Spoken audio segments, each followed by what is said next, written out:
Meanwhile, northern Luzon reels as Super Typhoon Nando brings heavy rains, strong winds, and mass evacuations. Here's the report.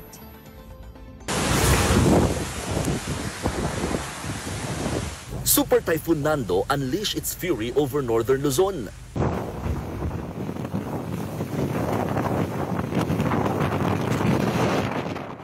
In Sabtang, Batanes, fierce winds whistled across the island accompanied by torrential rains.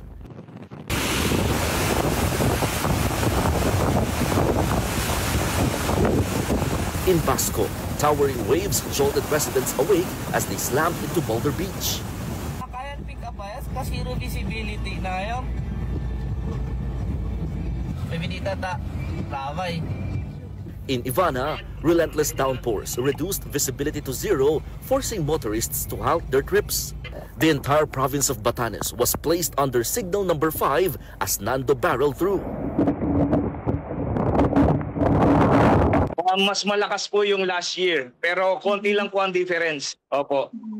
Okay po. Saka, ang problema po kasi, ang comparison last year, medyo hindi kami nakapag-prepare ng earlier. Pero ngayon po kasi talagang 2 days before, talagang in-anticipate na po namin yung situation.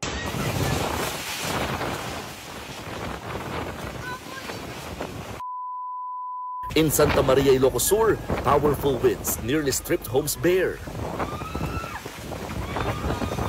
As the storm raged, people could be heard screaming and weeping. A tornado also formed in Barangay Maynganay, adding to the destruction.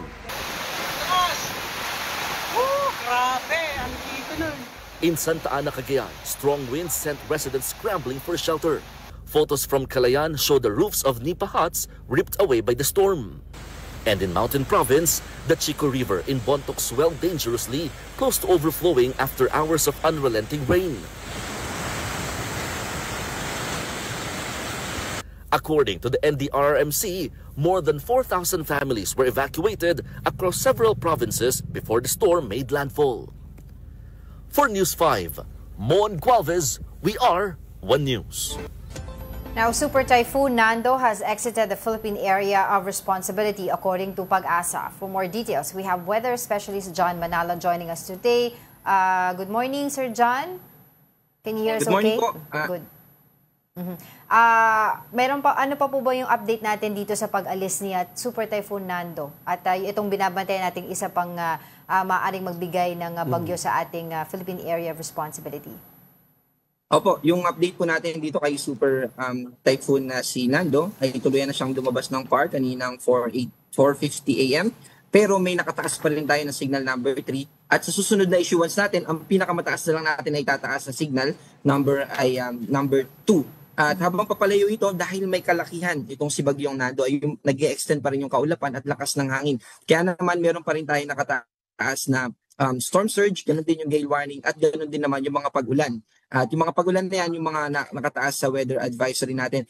Also, kasama din sa paghihila nitong si Bagyong Nando, yung nararanasan natin na paminsang-minsang lakas na hangin dito sa Metro Manila. At nagko-contribute din yan na mapalakas yung southwest monsoon o yung habagat. Kaya nakakaranas din tayo ng mga pag-ulan. Pero sa mga susunod na oras, by this evening and bukas, sa mga susunod na araw ay mas mababawasan na yung mga pag-ulan. Pero patungkol naman po dito sa ating minomonitor na low pressure area previously, ngayon ay nag-develop na into tropical depression. Ngayong 8 AM kani-kanina at nananatili ito sa labas ng Philippine Area of Responsibility. Within this day ay mataas na yung tsansa na ito ay pumasok ng Philippine Area of Responsibility. Gagalaw ito pa west-northwest, papalapit sa eastern coast ng Eastern Visayas or sa Southern Luzon, particular na sa Bicol region.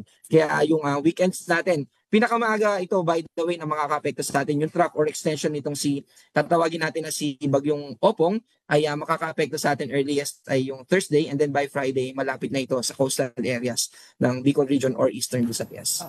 Sir John, itong si Super Typhoon Nando, saan siya patungo ngayon? And then may posibilidad ba na malusaw siya along the way o magiging same impact din siya dun sa kanyang pupuntahan?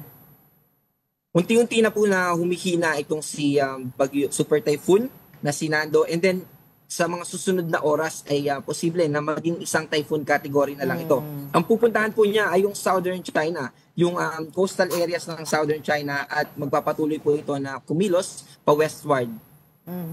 And sa ngayon po, yung binabantayan natin na tropical depression, ano ang magiging impact niyan dito sa ating bansa at which area yung makakaranas ng matinding impact?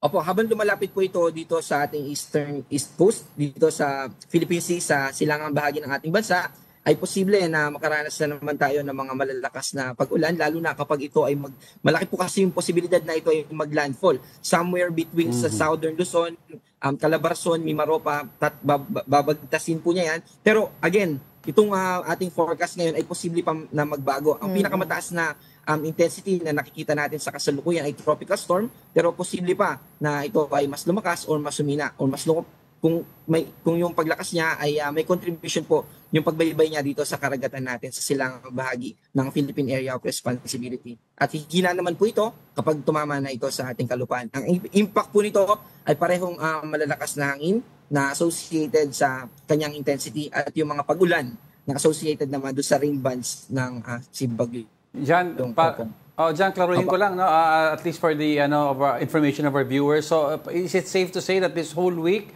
makakaranas also in the metro na walang tigil ng pag-ulan?